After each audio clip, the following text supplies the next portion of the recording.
सलमान बेटा और लो ना। नहीं अम्मी, बहुत खा लिया। आप भी तो खाओ ना।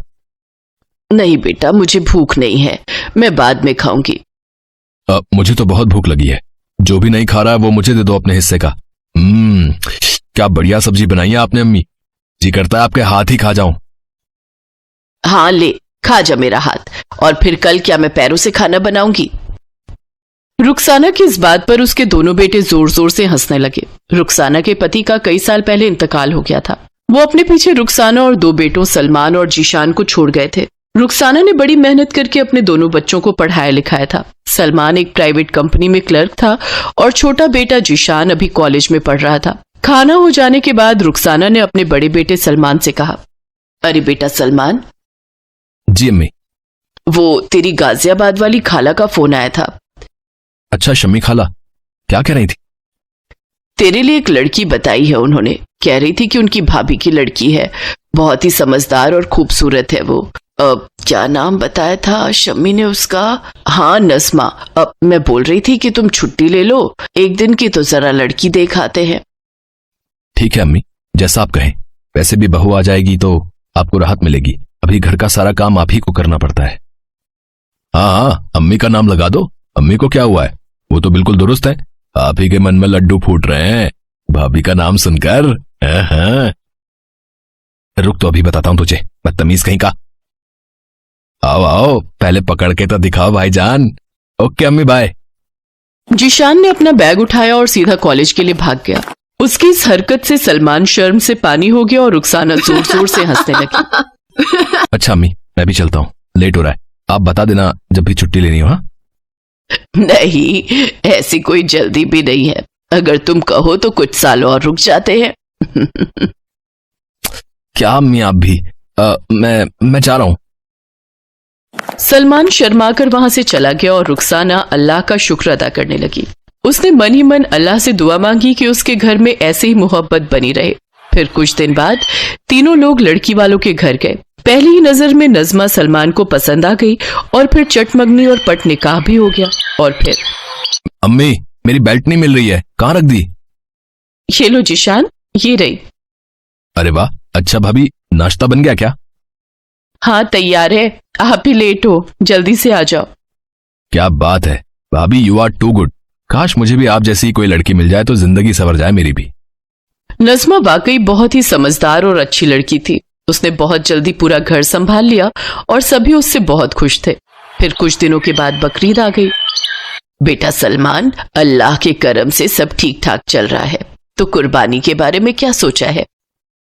जी अम्मी, मैं छुट्टी वाले दिन बकरा खरीद लाऊंगा। सुनिए, अब वो एक बात कहनी थी। हाँ कहो ना। वो हमारे चाचा है ना, वो बकरियां पालने का काम करते हैं, तो अगर आपको बेहतर लगे तो आप उनसे ही खरीद लीजिए। वो आपको वाजिब दाम में अच्छा बकरा दे देंगे। ये तो अच्छी बात है। ठीक है सलमान बेटा, तुम नज़्मा को भी अपने साथ ले जाना, इस बहाने वो अपने घर भी घुमाएगी। ठीक है अम्मी। कुछ दिन बाद सलमान नज़्मा को लेकर अपने ससुराल गया और वहां पर उसके चाचा से बकरा खरीद लाया। बकरे की कुर्बानी हुई और फिर घर पर मटन बना। मजा ही आ गया अम्मी। आहा, इस बार मटन तेरी भाभी ने बनाया है। क्या बात है, माशा अल्लाह। भाभी, मुझे तो लगा कि अम्मी ने बनाया है। हाँ, वो सारे मसाले और बनाने का तरीका मैंने अम्मी से ही पूछा था ना, इसलिए। यार भाभी, आप कहाँ सलमान भाई के चक्कर में पड़ गई? कसम से मुझे पता होता ना कि आप इतनी अच्छी हो तो मैं इन्हें कहीं बांध के ना खुद आपसे निकाह पढ़ लेता। जीशान की बात पर सलमान उसके कान खींचने लगा। तभी दरवाजे की घंटी बजी। जीशान, दरवाजा खोलो, देखो शायद फकीर बाबा आए होंगे। जी अम्मी। भाई अब तो मेरा कान छोड़ो। अस्सलाम वालेकुम। वालेकुम अस्सलाम। कैसे हो छोटे मियाँ? जी मैं ठीक हूँ, आइए तशरीफ लाइए। सलाम फकीर बाबा। खुश रहो मेरी बच्ची।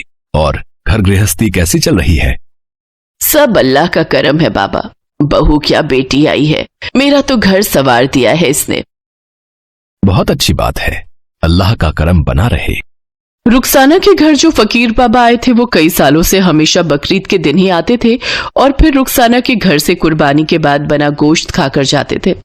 उस दिन भी उन्होंने खाना खाया और फिर ढेर सारी दुआएं दी। अच्छा लगा तुम्हारी खुशियां देखकर बेटी। पर इम्तिहान आने वाला है, दिल मजबूत रखना। फकीर बाबा ये बात कहकर वहां से चले गए और रुखसाना को गहरी उलझन में छोड़ गए थे।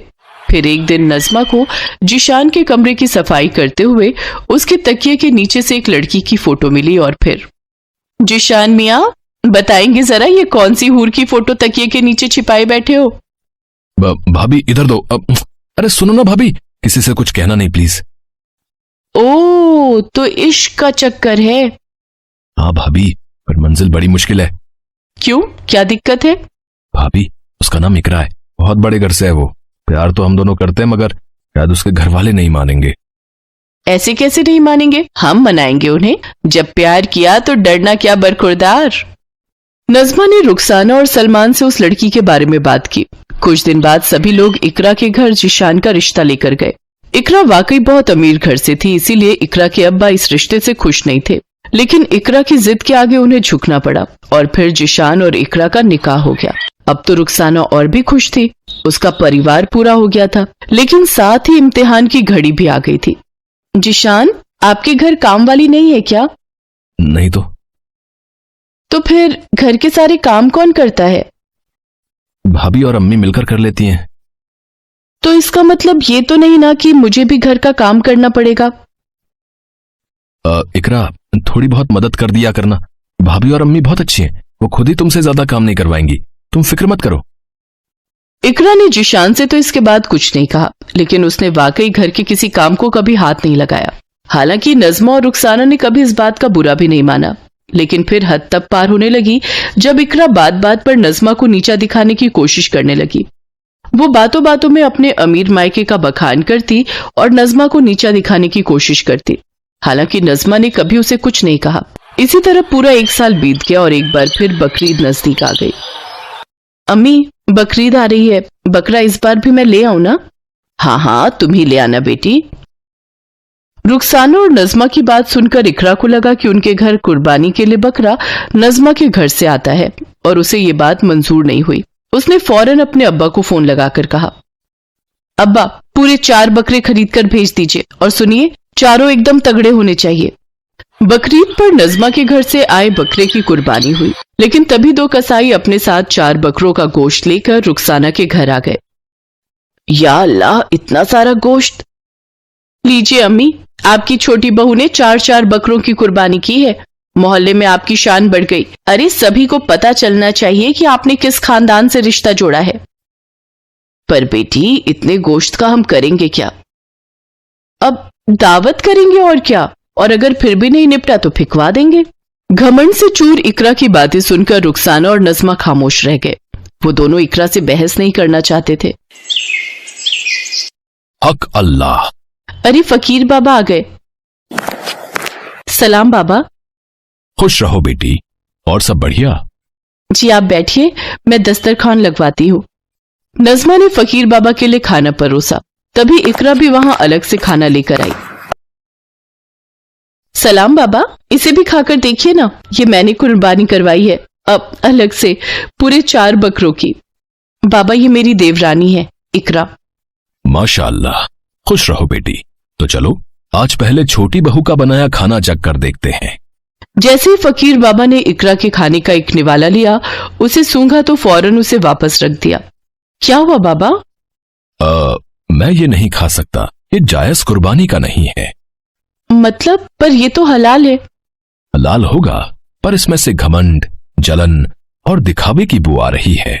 ये कुर्बानी जायज नहीं मानी जाएगी। कैसी बातें कर रहे हैं आप? अरे, 4 बकरों की कुर्बानी की है मैंने। है किसी में दम जो इतना खर्च कर सके? तो तुम्हें हकीकत दिखानी ही पड़ेगी। फकीर बाबा ने एक प्लेट में 2 बोटियां रखी, एक नज़मा के खाने से और एक इकरा के बर्तन से। फिर उन्होंने एक दुआ पढ़ी और जैसे ही उन्होंने उन दोनों बोटियों पर फूंक मारी, नज़मा के खाने का निकला टुकड़ा वैसे का वैसा ही रहा, लेकिन इकरा के बर्तन से निकला गोश्त का टुकड़ा कोयला बन गया। ये देखकर वो चौंक गई और उसकी आंखों में आंसू आ गए। ये कैसे हुआ? ये नहीं, इसका मतलब मेरी कुर्बानी अल्लाह ने कबूल नहीं की।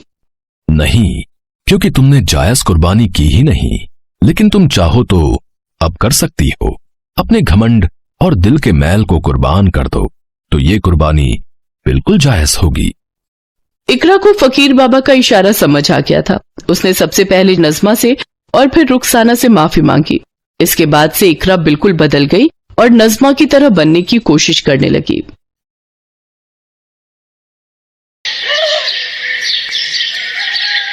बानो बेगम की 5 बहुओं में से 4 बहुएं सलमा, नगमा, रशीदा और नदीमा बहुत ही खड़ूस स्वभाव की थी, जबकि सबसे छोटी बहू अमीरा बहुत ही अच्छे स्वभाव वाली थी। वो हमेशा गरीबों की मदद किया करती थी। अल्लाह के नाम पर मुझ गरीब को दे दो रोटी बेटी, अल्लाह से तुम्हें जन्नत वसूल हो। जाओ जाओ बूढ़े मियाँ, अभी तुम्हें दे दिया तो कोई दूसरा मांगने आ जाएगा। भाभी जान, कितनी देर से रशीदा और नदीमा तैयार बैठी हैं। सहरी और इफ्तारी का सामान लेने जाना है। कल से रोजे शुरू हैं, फिर बाजार में भीड़ लग जाएगी। हाँ भाभी, बाजार में तो ईद की बहुत रौनक है। बहुत ही बढ़िया डिजाइनर सूट आए हुए हैं। मैंने तो पहले ही इनसे कह दिया है 10,000 से कम का सूट नहीं खरीदूंगी। कम से कम 2 सूट तो खरीद ही लेंगे, एक सुबह की नमाज के समय पहनने के लिए और एक शाम को ईद की पार्टी के लिए। ये अमीरा कहाँ गई? कुछ रोटियां रखी थी, वो उन बूढ़े मियाँ को दे रही है। खुश रहो बेटी, अल्लाह तुम्हारी हर मुश्किल में हिफाजत करे। शुक्रिया बूढ़े मियाँ, आप आराम से ये रोटी खा लो और ये कुछ रोटियां और सब्जी मैंने पोटली में बांध दी है, आप घर भी ले जाना। बूढ़ा व्यक्ति अमीरा को ढेरों दुआएं देकर वहां से चला जाता है। अमीरा, तुम बाजार चलोगी या हम चारों जाएं? भाभी जान, आप चारों हो आओ। अम्मी जान पीछे से अकेली हैं और उनके घुटनों में भी दर्द है। मैं उनके घुटनों पर तेल लगाने जा रही हूँ। ठीक है, जैसी तुम्हारी मर्जी।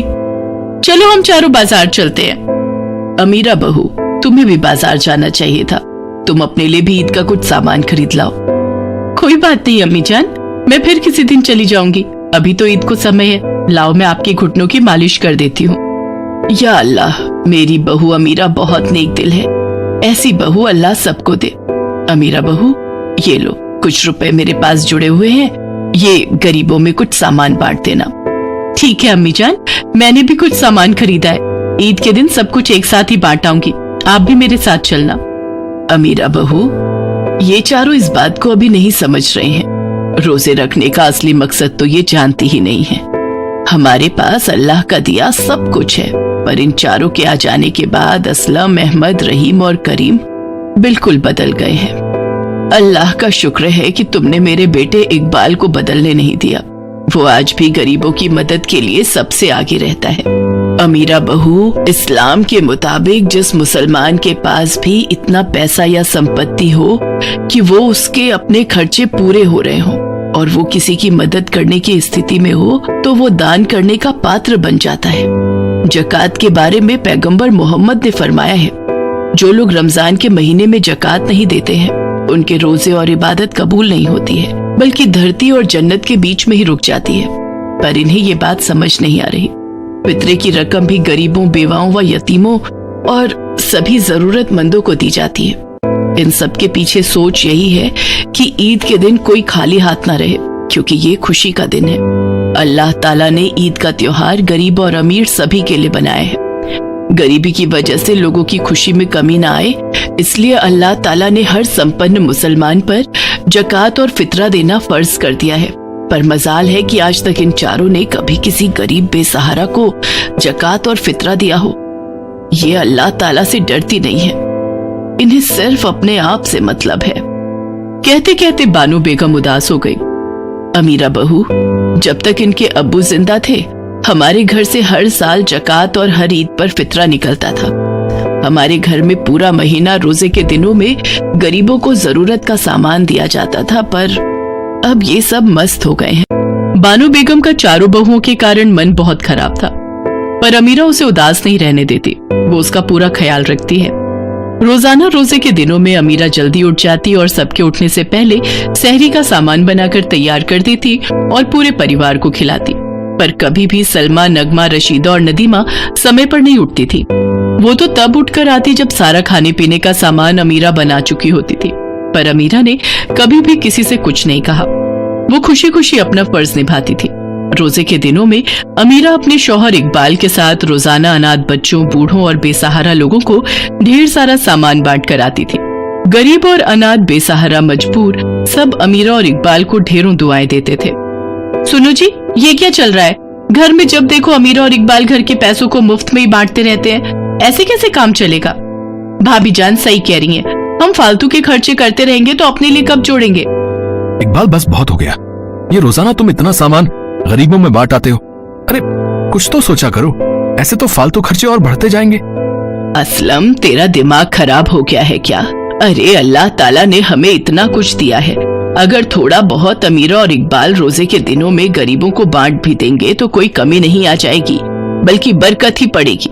तुम्हारे अब्बा हुजूर ऐसे नहीं थे जैसे अब तुम चारों बन चुके हो। आज हमारे पास जो भी कुछ है सब अल्लाह की रहमत से है, इसलिए अल्लाह का शुक्रिया अदा करो कि उन्होंने तुम्हें ये तोहफा फरमाया है कि तुम किसी बेसहारा और मजबूर की मदद कर सकते हो। बानो बेगम की बात सुनकर असलम के साथ साथ अहमद, रहीम और करीम भी अपने अपने कमरे में चले जाते हैं। सलमा, नगमा, रशीदा और नदीमा भी मुंह बनाकर वहां से चली जाती हैं। ईद का दिन आता है, सब लोग ईद के लिए तैयार होते हैं। सलमा, नगमा, रशीदा और नदीमा ने अपने नए नए कपड़े निकाले और पहनकर तैयार हो गई। असलम, अहमद, रहीम और करीम भी नए कपड़ों में तैयार थे। सब लोग एक दूसरे के गले मिलकर ईद के त्योहार की बधाई दे रहे थे।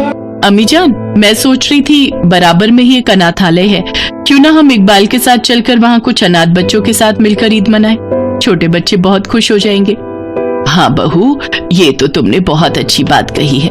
चलो एक बार हम अनाथालय चलते हैं। आप सब भी चलिए ना। नहीं नहीं, हमारे पास इन सब फालतू कामों के लिए टाइम नहीं है। अभी हमें घर जाकर ईद की बहुत सारी तैयारी करनी है, शाम को मेहमान आने शुरू हो जाएंगे। बानो बेगम, अमीरा और इकबाल के साथ अनाथालय ईद मनाने के लिए जाती है।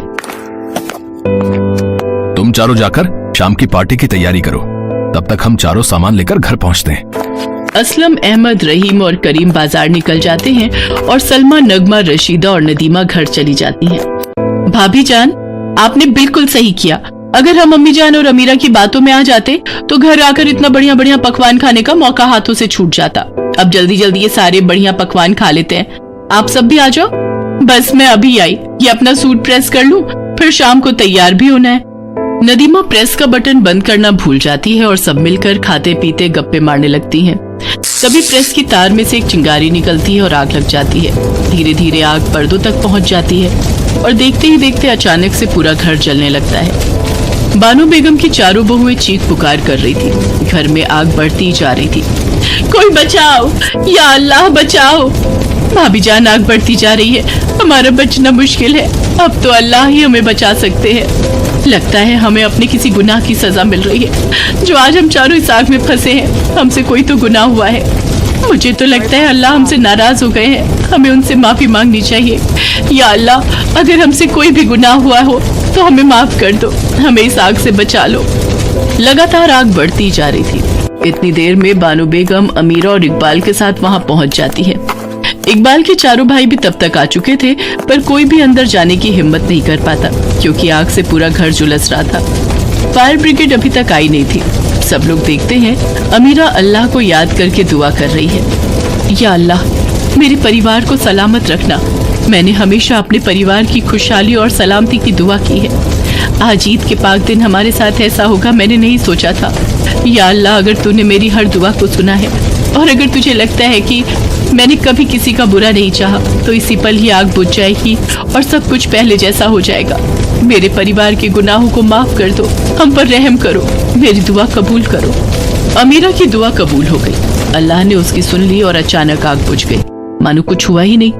सब कुछ पहले जैसा ठीक हो गया। लोग अमीरा की वाहवाही करने लगे। सलमा, नगमा, रशीदा और नदीमा अपने किए पर बहुत शर्मिंदा थी। उन्हें समझ आ गया था कि आज उनकी हिफाजत अमीरा की दुआ से हुई है। अल्लाह ने अमीरा की दुआ सुनी है, क्योंकि अल्लाह भी उन्हीं की मदद करता है जो नेकी के रास्ते पर चलते हैं। सब मिलकर खूब धूमधाम से ईद का त्योहार मनाते हैं। गरीबों में मिठाइयाँ और उपहार बांटते हैं। अमीरा की तरह ही अपनी बाकी बहुओं को ऐसा करते देख बानो बेगम की खुशी का ठिकाना नहीं था।